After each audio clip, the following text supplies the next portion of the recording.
Atlassian is merging Jira Work Management with Jira Software. And one of those cool features that are in Jira Work Management only today that are slowly making their way over to Jira Software is the list view. In this video, we're going to be exploring the list view, and I'm going to be giving you the good, the bad, and the ugly on what I think about this list view.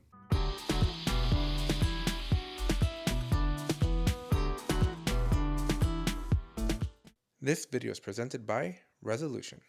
If you haven't already, please consider subscribing to the channel, drop a like if you get value out of this video, and most importantly, check out the links down below so you can check out my merch store, my paid courses, my free courses, and I have a membership program. So if you need a little extra help with your Jira problems, you can have me help you. All right, let's jump into Jira and let's take a look at this list view. So here we are. This is the list view in all its glory, and you may or may not have this capability. If you don't have this capability, it may be because of one of two reasons. Number one, this is slowly being rolled out. That means that not everybody has it yet. I have access to quite a few different Jiras. Some of them have them, some of them don't. So consistently keep checking back to see if Atlassian has rolled out this feature to your specific Jira. Now, something you should absolutely check is to see if maybe it's been rolled out, but you just haven't enabled it.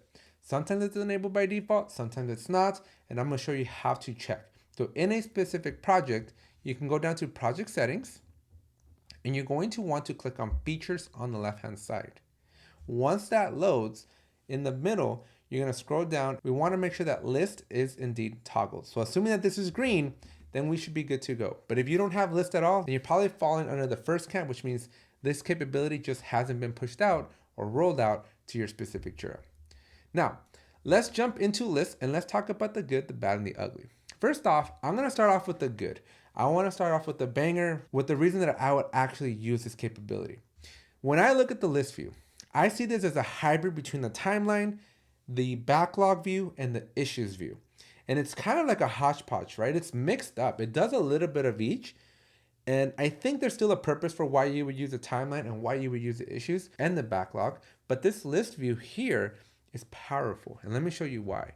Number one, if you are in standard or free versions of Jira, you can, for the first time that I've seen in the last 8 years that I've been using Jira, you can finally see your triple tier hierarchy. What do I mean by that? Well, here you can see that I have an epic. If I expand this epic, I can see all of the stories underneath that epic. Awesome. I can see that in the timeline view. But what is new is I can actually expand the story and also see the subtasks there. So for the first time, I'm seeing all three levels. This is beautiful because up until now, you would have to double up your Jira bill in order to be able to get the advanced roadmap so that you can see not only just your 3, but eventually 4, 5, and 6 levels up. Now, unfortunately, this view is limited to just those 3 views, right? You still need to be on premium if you're going to want those initiatives and so on and so forth. And in case you wanted proof, if you try to do the initiative and you try to make an epic be the child of an initiative, you can see here that you need to have a premium subscription to set the parent of this particular issue type. So you're still gonna have to go premium if you want to go issue types above the epic. But if you just want to do epic stories and subtasks, this is all good and really, really a welcome capability. So really, really excited for that. Up next, in this view, we can edit our issues. We can, for the most part, change the summary, set the sprint, set the assignee. So a lot of inline editing, which is really, really cool. Okay, so other than inline editing, a couple of other things that we can do. We can search in our list. So if I want to find everything that is story 3, I can click enter and it'll find the issues that are story 3. Really good if you know the title of an issue. We can also go through this filtering and we can look for issues that are in a specific active sprint, issues that are assigned to me, issues that are due this week, or issues that are already finished. And this is really powerful because instead of having to do all these JQLs to find very common things, because in the issue list view over here, if we want to go find these issues, if we want to go find everything in a specific sprint, well, guess what? We got to click on more. We got to go find sprint. We hope that there's no extra sprint custom field that somebody made. Then we got to go and find the sprint that we want. And it's just so much more clicking.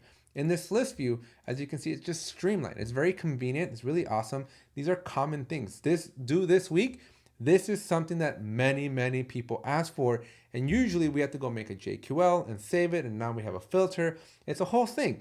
And now here it's very just native, very natural, very awesome. So I love this filtering. Again, it does some of the more common things that you need. You can even bring in some custom fields down here as well.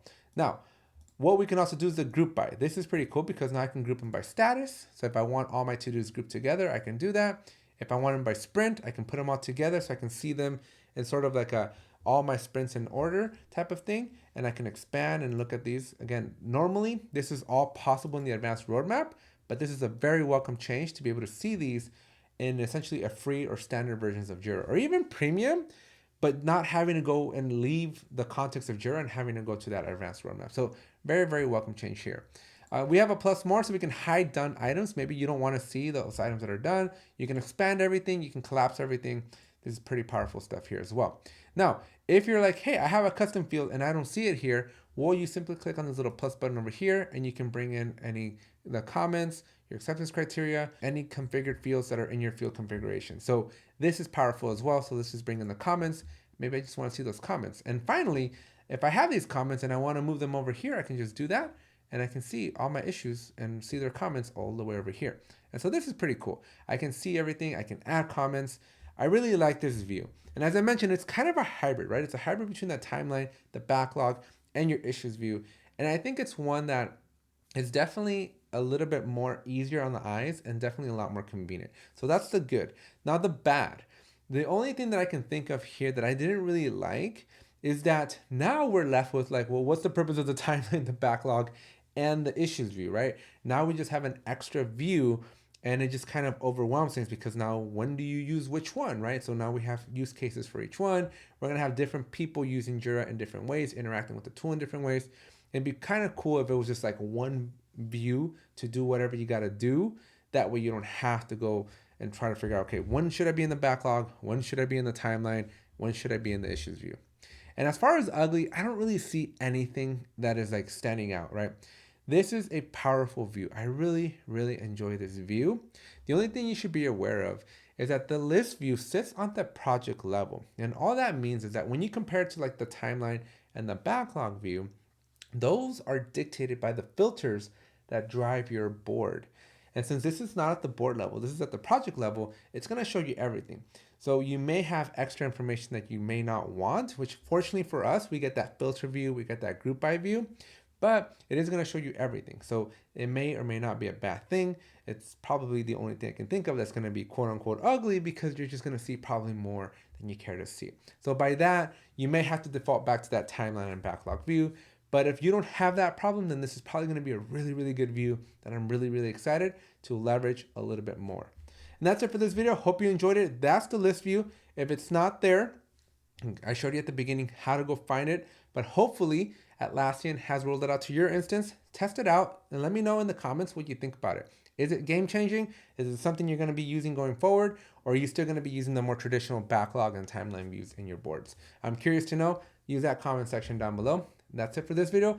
Make sure you check out the links in the description of this video. You want your merch, you want your paid courses, you want your free courses. Most importantly, help support the channel. Look up those membership opportunities and let's chat. Thanks, and I'll see you in the next one. This video was made possible by Resolution.